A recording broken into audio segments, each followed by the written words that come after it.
Oh, did you just come up here and click on this video? Oh, what's brackin', bruh? Lambo Calrissian here, everyone's favorite Ranger Dapper, and today we're gonna get a little primordial, bestial, Beast Wars? Today we're gonna be covering all things out of Kamen Rider Beast, the secondary writer for Kamen Rider Wizard. So starting on when he first shows up, the first time we see him is in the Wizard Forze movie, while in the TV series he debuts in episode 17. His driver of choice is the Beast Driver, which holds the motif of a closed gate when deactivated or initially summoned. Much like every other magician within this series, he can make his belt appear, just like everybody else's, in conjunction with using a ring to do so. The driver has two ring slots, one on the left side and one on the right side respectively. The left side uses the beast ring to activate a transformation. By turning it counterclockwise, the gate buckle opens, revealing a golden lion head with the mantled animal rings on each side of the panels. This is followed by one of the best bell jingles of all time. I'm not gonna play it here, but just play it after this video, or at least pause this video and then go listen to it. It's mwah! The right side allows him to use any of his magical rings, which comes from his phantom, the Beast Chimera. The driver's uniqueness in the series comes from the fact that the Beast Chimera is imprisoned in the driver in the first place, and to use its power, the wearer must form a pact with it. This, combined with the fact that he also is called the Ancient Magician by the Phantoms, heavily implies that this type of magic was used long before the series began, possibly used to battle the Phantoms of that time. In exchange for giving a user this kind of power, however, it comes at a cost. If the user doesn't consume enough Phantom mana to satisfy the Beast Chimera, it will turn their life energy into food. So it's a magical way of getting put on a t-shirt. The only loophole I know of is removing the belt by magical means, but that doesn't mean that the Beast Chimera still won't eat the user.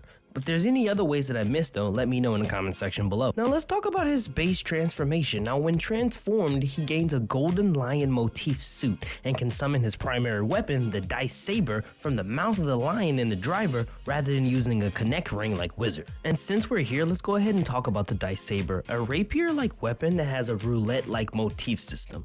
When Beast spins the part of his blade that houses a die inside of it, he can insert any of his magical rings inside of it to stop the die, and the number that shows dictates how powerful the saber strike will be, with 1 being the worst and 6 being the best. But don't get it twisted, just because he rolls a crit 1 doesn't mean he can't forcefully will it with his own magic to get stronger on some Green Lantern type shit. To make up for the fact that he doesn't have any forms like Wizard, his magic comes in the form of mantles accessed by each one of his own magical rings.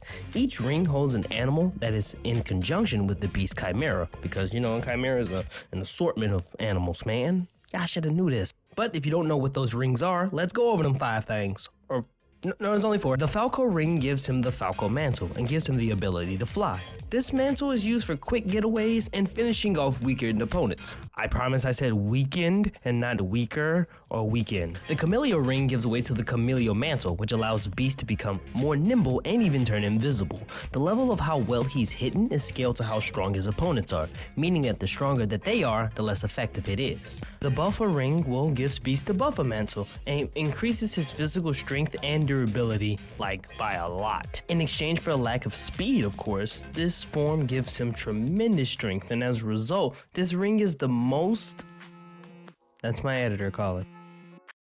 To even out the difference between him having this amazing strength, he gains a lack of speed. This is also the mantle that absorbs most of his mana, so he's got to be quick when he uses it. And finally, there's the Dolphy ring, which gives Beast the Dolphy mantle. This gives Beast proficient swimming abilities and healing magic that can heal any ailment. Now, if you haven't seen Kamen Rider Wizard, you should understand this is absolutely ridiculous for the show, because according to Haruto, before Beast's introduction, healing magic never existed. Well, at least that he knew of. This is Beast's fastest mantle, and combining it with its other abilities makes it quite formidable, so it makes sense that the exchange for it is that it quickly drains his mana. And to keep all of his magic consistent, all 4 rings can work with the dice saber to summon animal spirits respective to each ring's attack. And of course, by episode 29, he gets the Hyper Ring, the Mirage Magnum, and he gets Hyperform.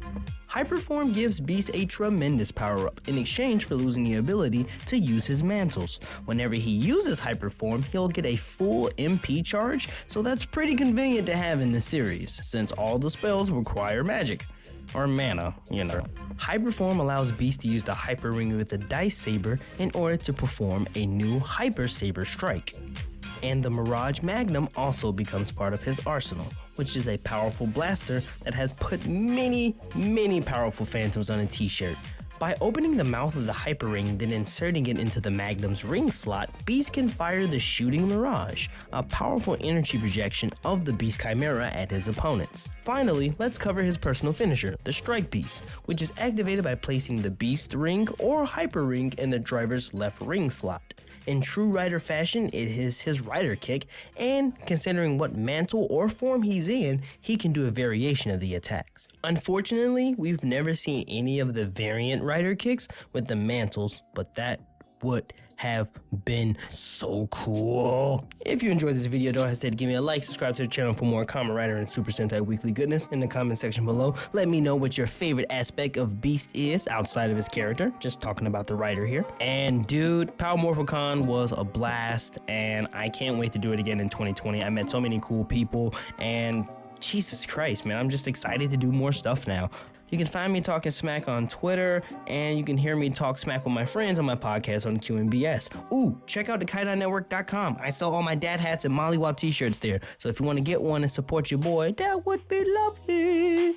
Well, I think that'll do it for me here. I'm Lambo Kaidan, reminding you guys to keep calm and Toku on, and I think that I want to go play with my Beast Driver now.